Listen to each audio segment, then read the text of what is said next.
এই বাড়ির বউ সাজিয়ে নিয়ে আসতো এই বাড়ির লোকেরা আমাকে? বাড়ির লোক যদি নাও আনতো,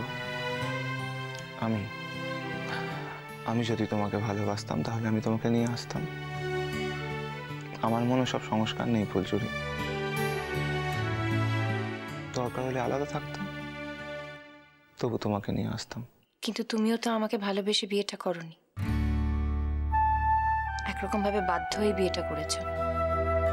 ভুল জানো তুমি। আমি তোমাকে ভালোবেসেই বিয়ে করেছিলাম। ইনফ্যাক্ট তুমি আমাকে ভালো না বেসে বিয়ে করেছিলে। মনে করে দেখো, তুমি শর্ত দিয়েছিলে এক রাতের বউ হওয়ার জন্য।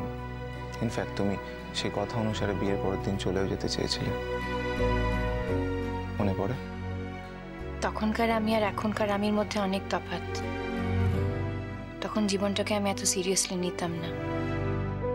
কিন্তু তখনকার আমি আর এখনকার আমির মধ্যে যে কোনো তফাৎ নেই ফুলঝুরি। আমি তখনও আমার জীবনটাকে সিরিয়াসলি নিতাম, আজকের ডেটেও আমি আমার জীবনটাকে সিরিয়াসলি নিই। তাহলে আমার অপরাধটা কোথায় বলতে পারো তুমি? আমার ভুলটা কোথায় বলতে পারো?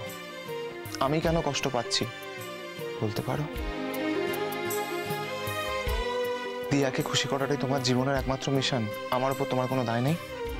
হ্যাঁ, দিয়াকে সুখী করাটাই আমার জীবনের একমাত্র উদ্দেশ্য নয়।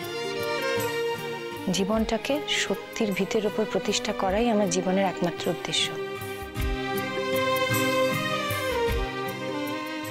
আমি যে স্কুলে পড়তাম সেখানকার ফাদার আমাকে খুব ভালোবাসতেন, অত্যন্ত স্নেহ করতেন।